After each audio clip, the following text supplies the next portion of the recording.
Hola estudiantes, ¿cómo están?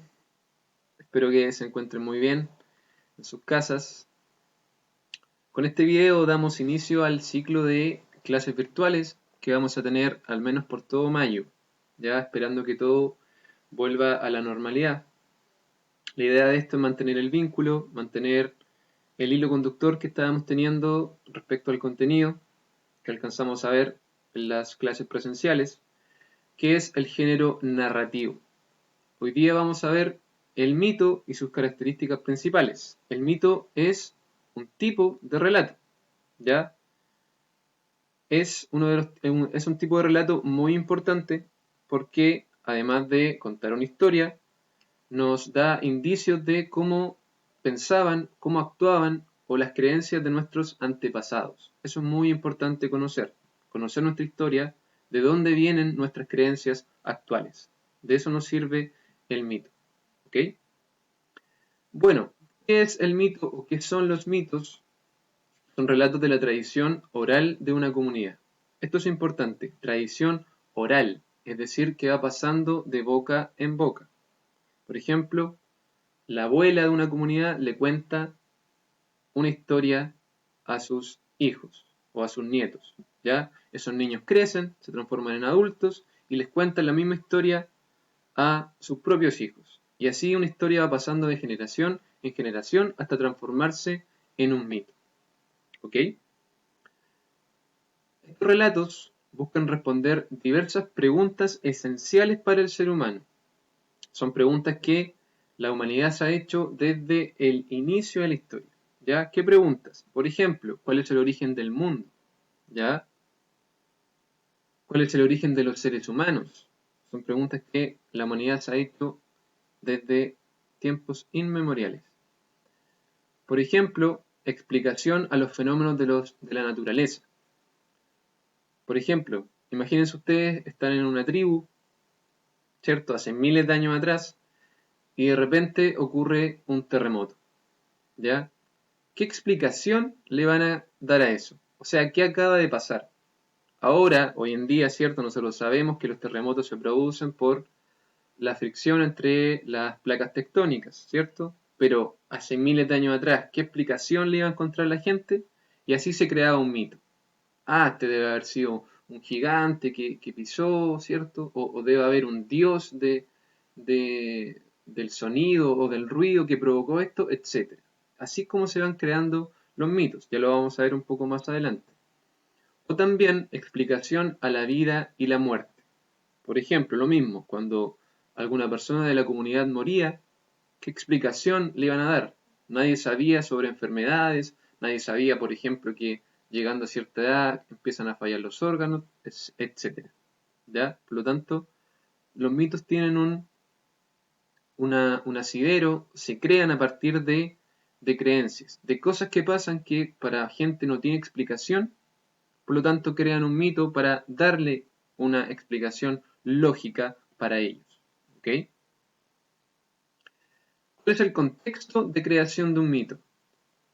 Cada civilización, pueblo y tribu, dependiendo de sus características culturales y geográficas, elaboró historias que hablaban de la creación de todo aquello que conocían. ¿Cierto? Como les decía, una tribu, eh, para darle explicación o sentido a lo que estaban viviendo, creaban un mito. Y eso depende de sus características culturales, obviamente, sus creencias y geográficas. Por ejemplo, una tribu o una civilización que vivía cerca del mar va a crear mitos sobre la creación del mar, ¿ya? Sobre cómo llegó a ellos el agua, por ejemplo. Pero una tribu que viva, por ejemplo, en un desierto, no va a tener un mito sobre el mar, sino que va a tener un mito sobre la arena, sobre las dunas, etc. Ya depende de dónde viva cada civilización, se va creando sus mitos, su propia historia. En los mitos se encuentra el origen de la relación entre los humanos y sus dioses. Eso es muy importante. Generalmente, la explicación que encontraban las tribus para ciertos fenómenos naturales, ¿cierto? Como les decía, los terremotos, los tsunamis, la vida, la muerte, lo atribuían a un dios o a una fuerza sobrenatural o una fuerza superior que realizaba esos actos, ¿ya? ¿Cómo eran representados estos dioses en los mitos de las tribus antiguas? Figuras humanas gigantes, ¿cierto? Un humano gigante porque tiene mucho poder, ¿cierto? Presencia. Animales gigantes, ¿ya? Porque era lo único que tenían a mano, ¿ok? Fuerzas de la naturaleza, por ejemplo, el dios del trueno, el dios del agua, el dios de la naturaleza, el dios de la luz, dios de la oscuridad, ¿ya? Y siempre representando el bien y el mal. El bien representado por la luz, ¿cierto? El nacimiento, y la oscuridad representando al mal, las tragedias, la pena, etc. Algunos mitos de nuestros antepasados más directos, por ejemplo, el pueblo mapuche tiene un estrecho lazo con la naturaleza. ¿Ya? Ustedes saben que mapuche significa gente de la tierra. Un ejemplo es el sentido que tiene para ellos el este, el punto cardinal este, norte, sur, sur, este, oeste, ¿ya? Pues lo consideran el origen de la vida. Les doy un momento para que ustedes piensen, ¿por qué creen ustedes que los mapuches consideran al este el origen de la vida? Les voy a dar una pista acá con el cultrón, este instrumento sagrado. Les voy a dar 5 segundos.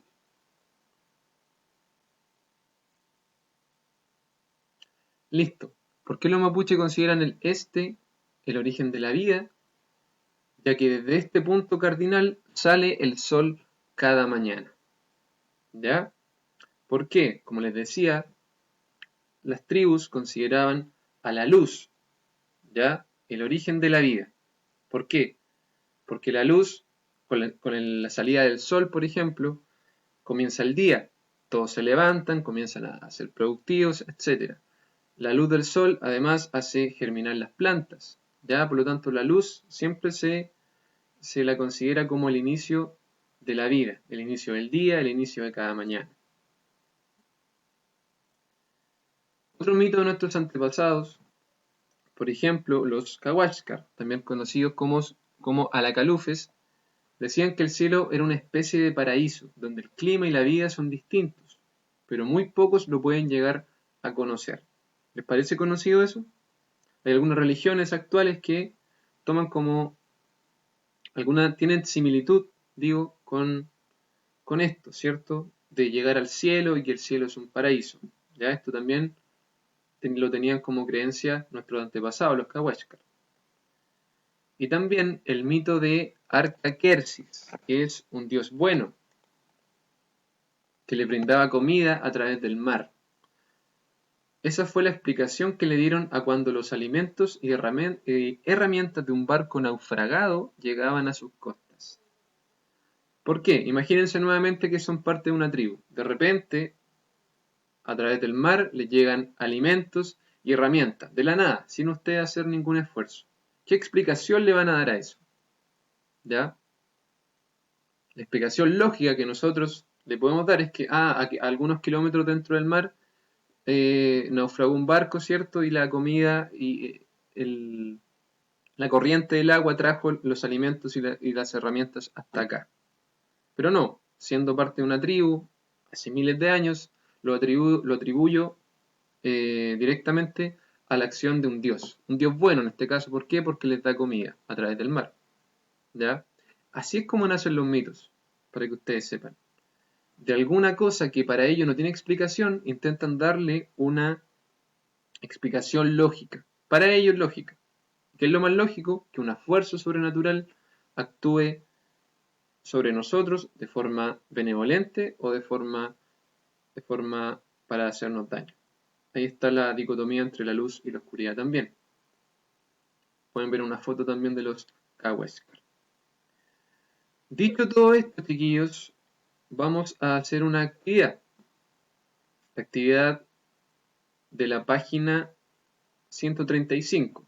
Para eso ustedes deben leer 2 mitos. Son bastante cortos, no se van a demorar más de 10 minutos en leer ambos.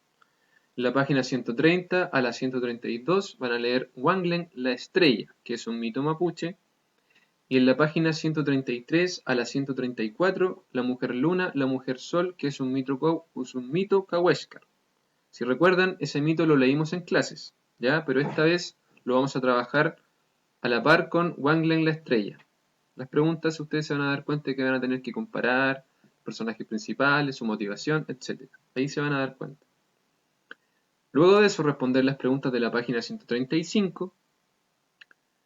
Y, ojo, la pregunta 2 no se responde, ya porque debido al formato, ¿cierto? No, no es muy adecuado para hacerlo vía online, por lo tanto, la 2 no la responden. Solamente responden las preguntas 1, 3, 4 y 5. La 5 tiene A, B, C y D. ¿Ok? Realizan esto y me envían las respuestas a Google Classroom o a mi correo institucional.